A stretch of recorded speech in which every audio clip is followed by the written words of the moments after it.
जो एक बेहतरीन फनकार मोहम्मद उर्स चांडे के बारे में।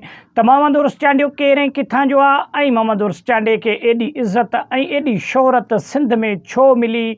मोहम्मद उर्स चांडियो जलाल वट कदें वनी सो शागिर्दगी में कलामन की सिख्या वती। दोस्तों तफ़सीली वीडियो में गाल कंदासीं। वीडियो कितना सुठो लगे लाइक और शेयर कयो, चैनल के सब्सक्राइब करे सुठो कमेंट ॾेई पंहिंजी राय जो इज़हार लाज़मी ॾींदा। दोस्तों जलाल चांडे खां पोइ सिंध में एक वॾो ऐं बेहतरीन फनकार मोहम्मद उर्स चांडियो हुयो, जेको जलाल चांडे जो शागिर्द बि हुयो ऐं जलाल चांडे उन खे पंहिंजे भाउ वांगुरु भाइयों बि हुयो ऐं दर्जो ॾिनो हो। दोस्तों ऐं जलाल चांडे खे मोहम्मद उर्स चांडियो बाबो जलाल करे सॾींदो हुयो ऐं उन खे बाबे वारो लक़ब ॾींदो हुयो। मोहम्मद उर्स चांडियो जलाल चांडे खे। जलाल चांडियो भी एक सिंध जो बेहतरीन फनकार थियो, लेकिन जलाल चांडियो एक बेहतरीन सिंध जो फनकार हुयो।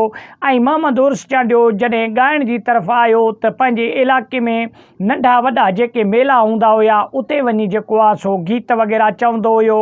लेकिन मोहम्मद उर्स चांडे जो नंढे हूंदे खां ई वठी आवाज़ तमामु बेहतरीन हुयो ऐं उन जो शौक़ु बि हुयो ॻाइण जे तरफ़। त पोइ उन जे करे हिकिड़े ॾींहुं हलंदे हलंदे मोहम्मद उर्स चांडियो हिकु ग़रीब ख़ानदान सां तालुक़ रखे पियो ऐं मोहम्मद उर्स चांडे वटि एॾा वसाइल बि कोन हुया जो हो फनकार सुठो सिंध जो बणिजी सघे, लेकिन हुन जो आवाज़ हिकु बेहतरीन आवाज़ हुयो। पोइ हिकिड़े ॾींहुं ईअं हलंदे हलंदे चंद साल पंहिंजे इलाइक़े में नंढनि वॾनि मेलनि में ॻायो। हिकिड़े ॾींहुं हिन जे सितारो भाग जो तब्दील थियो जो हिन खे हैदराबाद PTV ते घुरायो वियो, रेडियो पाकिस्तान ते।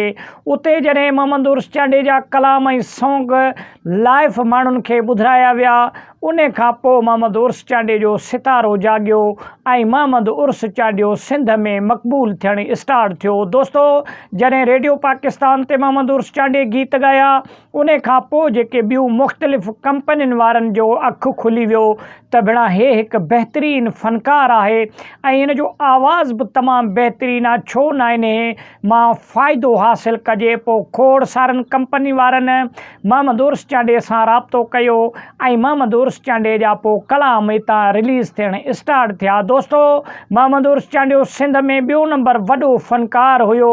पहिरों नंबर जलाल चांडियो हो, ॿिए नंबर ते मोहम्मद उर्स चांडियो हो। दोस्तों जलाल चांडियो 2001 में हिन दुनिया खां लाॾाणो कयो। 2001 खां पोइ वेंदे 2018 ताईं मोहम्मद उर्स चांडे जो सिंध में बाक़ाइदे राज हुयो ऐं मोहम्मद उर्स चांडे हिकिड़े प्रोग्राम बि जेको आहे सो ख़ाली न छॾियो।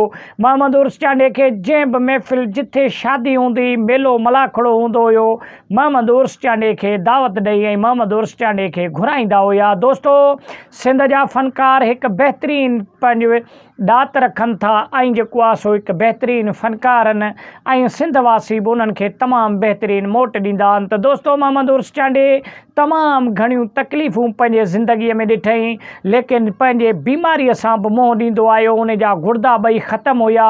कई साल मोहम्मद उर्स चांडियो बीमार बि रहियो ऐं इन तकलीफ़ में बि रहियो, लेकिन आवाम खे ऐं जेको आहे सो ॿियनि खे ज़ाहिर थियणु न छॾी। ऐं कॉम्पिटिशन में पाण ख़बर अथव खोड़ सारा मुख़्तलिफ़ हर कारोबार में हर कम में कॉम्पिटिशन हूंदो आहे। मोहम्मद उर्स चांडे जे मुक़ाबले में ॿिया बि खोड़ सारा फनकार हुया, लेकिन मोहम्मद उर्स चांडे पंहिंजूं बीमारियूं पंहिंजूं तकलीफ़ूं सभई विसारे करे सिंध में हिकु बेहतरीन फनकार थी ॾसियो ऐं पंहिंजो नालो बीहारे ॾसी जो सिंध में माण्हू हारी आहिनि, नारी आहिनि, गॾह गाॾे वारो, रक्शे वारो, चाहे ट्रैक्टरनि ऐं गाॾियुनि वारो बि हुजे, मोहम्मद उर्स चांडे जा गीत लाज़मन ॿुधंदो रहंदो हुयो ऐं मोहम्मद उर्स चांडे सां प्यारु कंदो हुयो। त वॾी महिरबानी, मिलंदासीं कि नेक्स्ट वीडियो में। तेसिताईं ॾींदा इजाज़त, अल्लाह निगहबान।